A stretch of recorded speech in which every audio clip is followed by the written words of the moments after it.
that the importance of supervision and mentorship.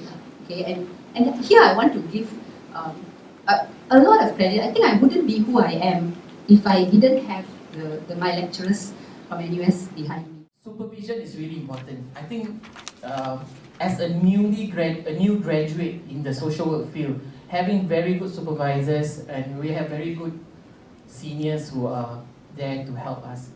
That's very helpful.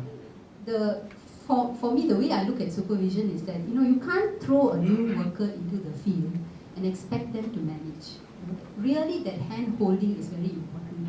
What in social work we call coaching, right? That hand holding is very important. So I mean, in the work, I think the first one that just now, I think Charlotte was also saying, always to start with what worked well in your session.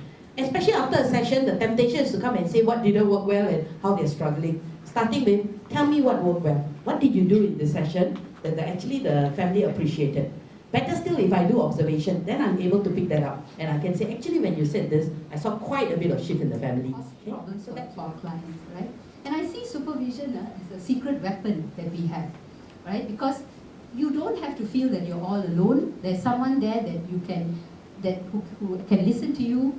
You can ask questions from, right? Pick their brains, and when you're going wrong, pushing you in the right direction, and that's very important. Okay, right? So supervision was very important, and if we didn't have it, you looked for it, right? So I want to say to all of you out here, if you are given a supervisor, value your supervisors.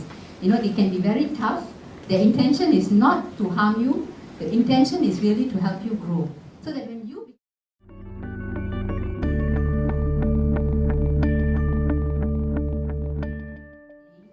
right or wrong, right? And so that's where I learned about advocacy and what advocacy meant, to change what is into what should be, right? And and I used to think that advocacy is not my business, it's other people's business. Then I realized, as this quotation says, I always wondered why somebody didn't do it.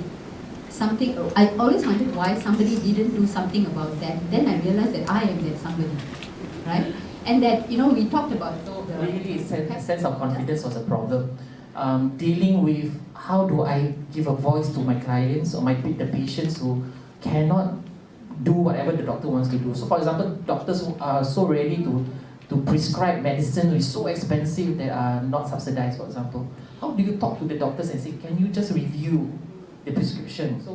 So really gaining that confidence to become that voice, that professional voice. And so we advocate for the setting up of PPIS Inspirasi, which is a center or a hub for marriage preparation and enrichment for young couples marrying below the age of 21. It was set up in 2007, but I had to start planting seeds back in 2004. A lot of it is talking to people in MSF, talking to people from Mendaki, from MUIS, and really gathering a lot of support in the setting up of the center. So it's really not just it happens, you really have to have that foresight of, okay, if I need to do this today, or if I need to do this 3 years time, what do I need to do today in order to achieve that goal in 3 years time? We do the work because the work needs to be done. This cannot continue. Elder abuse cannot continue. Vulnerable adult abuse cannot continue. So if you ask me, why are we doing all this despite all the stress, all the challenges, all the barriers? We are doing this because somebody has to do it. So when we are not doing things for ourselves, we are doing things for clients that need it, we will find the energy. We will not be tired by that. We will be able to bring ourselves to do it. And I will go court. And I'll share with you, when I go court, I will wear white. Okay, my white shirt signifies I stand for justice. I stand for the victim. I stand for the truth. That's what I do. And when we do that, we are not tired in the process. Because whatever I do, I'm not doing it for myself, I'm doing it for the client out there. And we can carry on. Advocate wisely. You need to advocate, but advocate wisely. You need to believe in your cause. You need to believe in what you stand for, and you have to actually advocate, but I would say in a wise way. Because if you don't, it can actually backfire. And people will end up shutting you up and not listening to you. So you have to be very smart about it. You have to be very strategic about how you do your advocacy. And you need to have facts. You need to be convincing and not just, I'm just burning with passion and this group of people should be treated this way or that way. But you need to have facts, you need to show, and honestly, I think the other thing is about research. We are not doing enough research, and I think we really need research to back us up. If we feel certain things should be done in a certain way, we want to advocate for it. The best way to justify is research. If you can just do a study to show that this group of patients deserve this or that, that will be the biggest, ammunition that you can bring along with you. So always bear that in mind. So.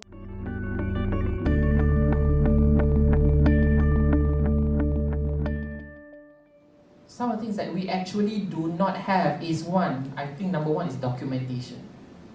A lot of times when they explore things, I think one of the things that I discovered in that London trip is they religiously document whatever things that they do.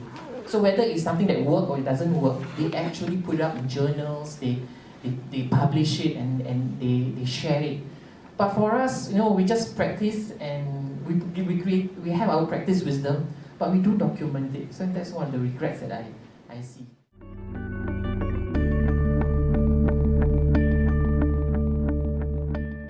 So which comes back to ethics and all. So when I think about me, in terms of my practice, ethics in my practice is very important. And also I think about ethics in supervision. There are also ethics around how much we actually do things in supervision, which is ethical or non-ethical. I think even training, there's ethics, right? I would never do a training. A lot of times people ask me to do this training, then I see which area I can really do. Because to me, it's only being ethical. If I go and do a training in something that I don't even know or don't have experience, I would never, okay? So to me, being having some ethics around that is important. We do where we are competent, we do where we have knowledge and skills. Okay?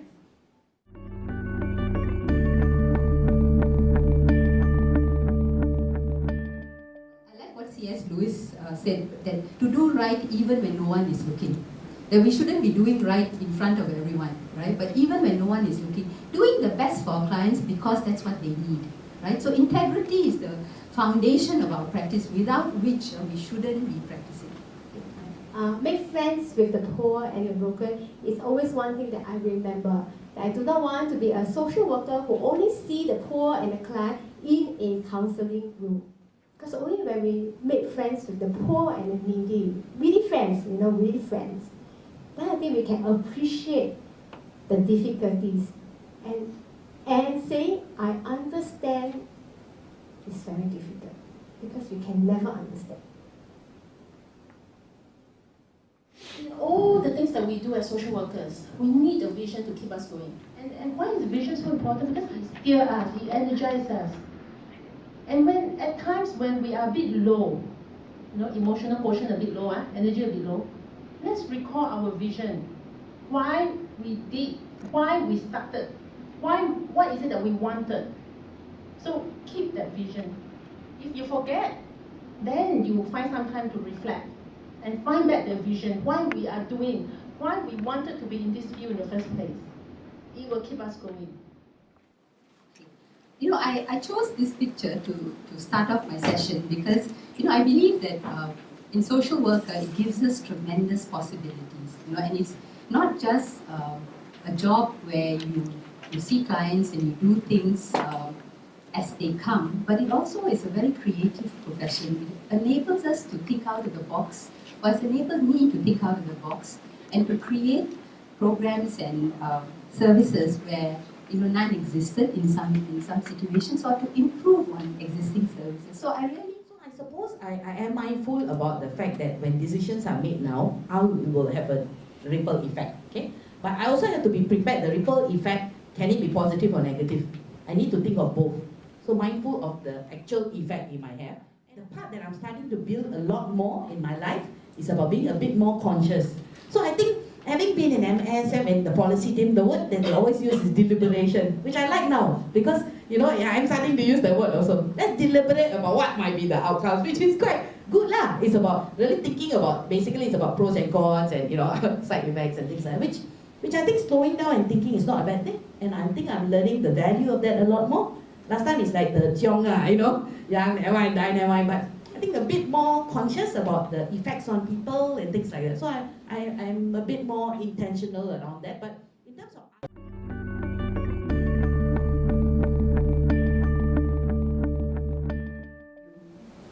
even as a leader, never be ashamed to ask for help and guidance from a staff, especially if you are not an expert in a particular area. So like me and my numbers, right? I need help. A leader does not have to know all.